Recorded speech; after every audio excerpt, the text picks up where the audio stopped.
नमस्कार दोस्तों, आपका स्वागत है आपके अपने YouTube चैनल लोवर्स एकेडमी में। दोस्तों, आज हम बात कर रहे हैं श्री गंगानगर कांड के बारे में। आपने इसके बारे में सुना ही होगा। 15 जून 2026 की वो खौफनाक रात, जब 8वीं क्लास की एक 13 वर्षीय मासूम बच्ची का बचपन कुछ दरिंदों ने रौंद दिया। 5 दिन, 4 होटल और 32 दरिंदे, 32 दरिंदे। इन दरिंदों ने सुनियोजित षड्यंत्र करके इंसानियत और राजस्थान के लोगों को शर्मसार कर दिया और देश के सामने एक सबसे बड़ा प्रश्न खड़ा हो गया, क्या हमारा सिस्टम मासूमों को बचाने में सक्षम है या नहीं? क्या हमारे शहर की सड़कें और पब्लिक ट्रांसपोर्ट हमारी बेटियों के लिए सुरक्षित है या नहीं? तो दोस्तों, हम बात कर रहे हैं भरोसे के कत्ल की कहानी की। तो ये जो घटना है बहुत ही खौफनाक है। एक खौफनाक सफ़र है बच्ची का। रात को 10:30 बजे 13 वर्षीय मात्र 8वीं क्लास में पढ़ने वाली बच्ची अपनी सहेली से मिलकर अपने घर लौट रही थी। सामान्य दिनों की तरह उसने एक ई रिक्शा चालक राम बाबू पर भरोसा किया और उसकी रिक्शा में बैठ गई। अब जब रक्षा की भक्षक बन जाए तो क्या किया जा सकता है? चालक ने मासूम को घर ले जाने की बजाय रुपयों के लालच में नज़दीक के एक होटल है जिसका नाम बताया जा रहा है कि होटल जॉय इन, वो उसे वहाँ ले गया और ये कहा जा रहा है कि उसने उस होटल में उस बच्ची को कुछ चंद पैसों के लिए बेच दिया। अब इसका कानूनी पहलू तो ये है कि भारतीय न्याय संहिता BNS जो नई अभी लागू हुई है और IPC के तहत ये जो किडनैपिंग का अपराध है और तस्करी का अपराध है, मानव तस्करी, जो बच्चों की तस्करी होती है उसका ही उससे संबंधित गैर जमानती है और संगीन अपराध है, नॉन बेलेबल ऑफेंस है और इसे हीनियस ऑफेंस की श्रेणी में माना जाता है। धारा 370 IPC सेक्शन 143 BNS के अंतर्गत दंडनीय अपराध है। दोस्तों, अब मैं जो आपको बता रहा हूँ वो आप सुनेंगे तो आपको भी बड़ा आश्चर्य होगा कि 5 दिन उस बच्ची को अलग अलग होटलों में रखा गया। ये एक पूरा डिजिटल सिंडिकेट था। सोशल जो मीडिया होता है वो मनोरंजन कुछ मात्रा में और शिक्षा के लिए होता है। व्हाट्सएप जो है वो एक शिक्षा का माध्यम है, सीखने का माध्यम है और कुछ हद तक मनोरंजन भी उसमें किया जा सकता है। लेकिन ये जो दरिंदे हैं, इन्होंने इस सोशल मीडिया को अपनी दरिंदगी का शिकार का माध्यम बना रखा था।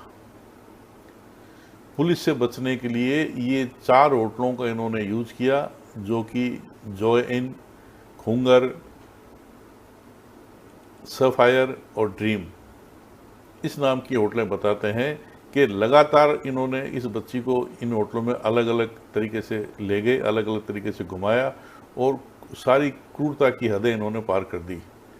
हर रोज़ करीब 6 लोग, चीखे दबाने के लिए ये लोग उस बच्ची को जबरन जो है शराब पिलाते और IPL जैसी जो है नशीली दवाएं दी गई और इस दरिंदगी में कुल 32 दरिंदे शामिल थे।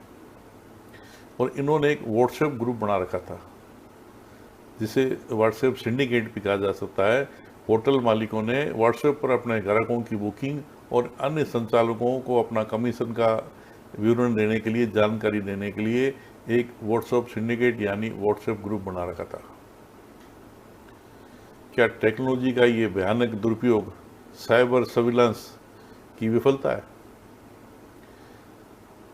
मतलब व्हाट्सएप जैसी सोशल मीडिया के प्लेटफार्म को इन लोगों ने अपने दरिंदगी के इस्तेमाल के लिए काम में ला रहे थे। 32 दरिंदे थे, एक छोटी बच्ची मात्र 13 साल की, और 5 दिन तक 4 अलग अलग होटलों में उसको शराब पिलाई गई, उसकी चीखें दबाने के लिए, उसके आवाज़ को खामोश करने के लिए उसे IPL जैसी जो है नशीली दवाएं दी गई। ये क्रूरता की सारी हदें पार करता है। इससे ज़्यादा क्रूरता क्या होगी, इससे ज़्यादा दरिंदगी क्या होगी? पूरे राजस्थान की जनता को शर्मसार कर दिया इन लोगों ने। और वो जो चालक रिक्शा वाला, उसने चंद पैसों की खातिर अपना ज़मीर बेच दिया, अपनी इंसानियत बेच दी। इस मामले के जो तथ्य हैं उन्हें अगर देखा जाए तो जो नगर निगम है गंगानगर का, उसकी भी जो विफलता साफ दिखाई दे रही है। उसका कारण ये है कि 150 से अधिक होटल जो है वहाँ अवैध रूप से चल रहे हैं। अब 150 से अधिक होटलों को बिना किसी रोक टोक से जो धड़ल्ले से चल रहे हैं, ऐसी स्थिति में ऐसी घटनाएं नहीं होगी तो फिर क्या होगा? अब प्रशासन ने इनको रोका क्यों नहीं? क्योंकि प्रशासन से जब इसके बारे में जांच पड़ताल की गई तो जो 40 होटल हैं वो ही रजिस्टर्ड मिले, और उन 40 रजिस्टर्ड होटलों की भी नियमित रूप से जांच की जा रही है या नहीं की जा रही है, इसका भी कोई जानकारी उपलब्ध नहीं हो पाई है। तो पहला तो ये कि भाई 40 होटलें रजिस्टर्ड है तो उनकी नियमित रूप से जांच होनी चाहिए, उनका पुलिस वेरिफिकेशन समय समय पे होना चाहिए, उसकी कोई जो है जानकारी उपलब्ध नहीं है। इसके अलावा 150 जो होटलें बिना रजिस्ट्रेशन के चल रही है, अवैध रूप से चल रही है, उन पर क्या कार्रवाई की गई है? और बिना पुलिस वेरिफिकेशन के, बिना सीसीटीवी कैमरे लगाए हुए, बिना जो आग अग्निशमन होते हैं उनकी एनओसी के, इस तरह की होटलों का संचालन गैर कानूनी होता है। तो फिर ये इतने बड़े पैमाने पर अवैध होटल किसके संरक्षण से चल रहे थे? कौन है इनके पीछे? तो सरकार को इसकी भी जांच करनी चाहिए और दोषियों के खिलाफ नियमानुसार कार्रवाई करनी चाहिए। अब जब दोस्तों ऐसी घटनाएं होती है तो समाज में गुस्सा स्वाभाविक है, आक्रोश होना स्वाभाविक है। एक छोटी बच्ची के साथ में इस प्रकार की दरिंदगी अगर होगी तो लोग सड़कों पर आएंगे ही। ऐसा ही जो है वहाँ की गंगानगर की जनता ने किया। गंगानगर की जनता का गुस्सा जो है वो सड़कों पर उतरा और पूरे राजस्थान में हाहाकार होने लगा। एसपी ऑफिस और कलेक्टर तक पैदल जो है जनता ने घेराव किया और आरोपियों को फांसी देने की सज़ा की मांग की। इसी दौरान जो है राष्ट्रीय जो महिला आयोग होता है उसने भी इसमें स्वयं अपने स्तर पर स्वतः जो है संज्ञान लिया और मामले में सीधा हस्तक्षेप किया और इसकी घटना की पूरी जानकारी वहाँ के प्रशासन से राष्ट्रीय महिला आयोग ने मांगी है। अब जब इतना दबाव बढ़ा, कार्रवाई तो खैर पुलिस कर ही रही थी अपने स्तर पे, ऐसा नहीं है कि पुलिस कार्रवाई नहीं करती है, तो पुलिस अपने स्तर पे कार्रवाई कर रही थी, लेकिन जब इतना बड़ा आक्रोश होता है तो फिर कार्रवाई की जो धार है वो तेज हो जाती है।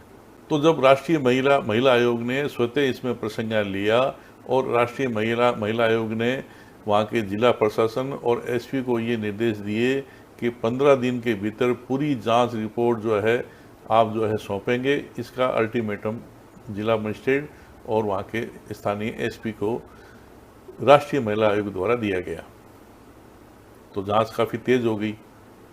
लेकिन प्रश्न ये उठता है कि क्या न्याय के लिए हमेशा जनता को सड़कों पर ही उतरना पड़ेगा क्या? चाहे निर्भया कांड हो, चाहे कोई भी कैसी घटना हो, दिल्ली की निर्भया कांड हो, और भी जो इस प्रकार के बच्चों के साथ में दुर्व्यवहार की घटनाएं होती है, तो उनके लिए जनता जब उतरती है तब एक्शन होता है। सामान्य एक्शन तो प्रशासन करता है, पुलिस भी करता है, लेकिन ऐसे मामलों में जहाँ गंभीर प्रकृति के अपराध होते हैं वहाँ जनता के सड़क पर आने के बाद ही एक्शन होता है। तो क्या हमेशा जनता ही लड़ती रहेगी? ये एक बहुत बड़ा प्रश्न है जिस पर हम सभी को विचार करना चाहिए। अब जब राष्ट्रीय महिला आयोग ने स्वतः प्रसंज्ञान लेके स्थानीय प्रशासन और पुलिस विभाग को त्वरित रूप से जांच करने के निर्देश दिए तो जो है जांच की गति भी काफ़ी तेज़ हो गई और मामले को गंभीरता से लेते हुए प्रशासन द्वारा तुरंत जो एक स्पेशल इन्वेस्टिगेशन टीम यानी एसआईटी का गठन किया गया और पुलिस ने जो है त्वरित रूप से कार्रवाई करते हुए मुख्य आरोपी जो रिक्शा चालक था राम बाबू और होटल के मालिकों सहित करीब 18 लोगों को, और जब मैं ये वीडियो बना रहा हूँ तब एक गिरफ्तार हो चुका है, तो कुल मिला के 19 लोगों को अब तक गिरफ्तार किया जा चुका है। 32 दरिंदे थे इसमें से, जिसमें से 19 दरिंदों को पुलिस ने गिरफ्तार कर लिया है। बाकी जो है फरार मुलजिमाओं को पकड़ने के लिए दबिश दी जा रही है। पुलिस लगातार जो संदिग्ध ठिकाने हैं उन पर छापेमारी कर रही है और आशा ये करते हैं, जनता ये आशा करती है, हम भी ये आशा करते हैं कि पुलिस शीघ्र ही इन सभी को पकड़ लेगी और इनके खिलाफ नियम अनुसार कानूनी कार्रवाई की जाएगी।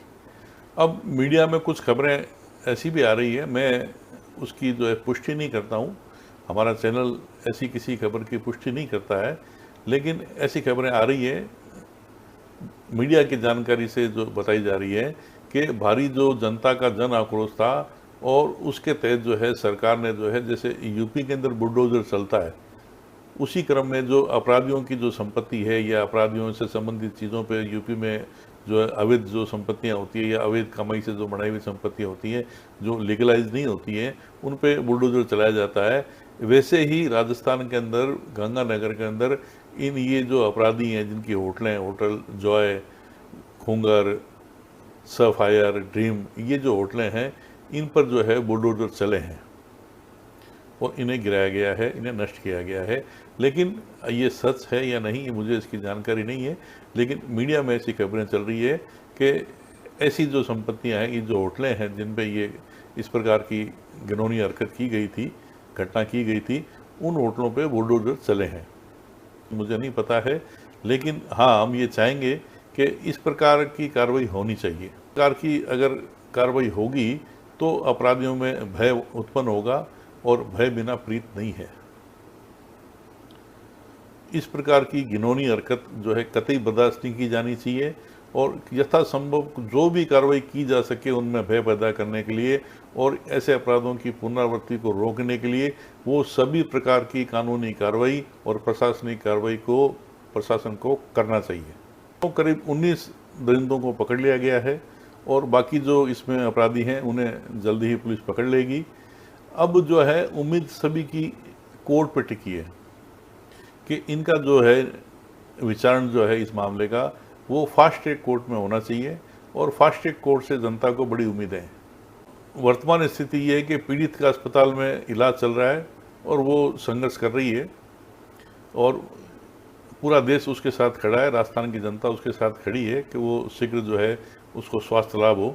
और लोगों की जो संवैधानिक मांग है, जो लोग जनता ये चाहती है कि बस इसको फास्ट ट्रैक में चलाया जाए, इसका जो है जल्द इसका विचारण हो। लोगों की मांग ये है कि इन आरोपियों को ऐसी कड़ी से कड़ी सज़ा मिले कि जो इतिहास में मिसाल बन जाए और भविष्य में अपराधियों की रूह कांप जाए।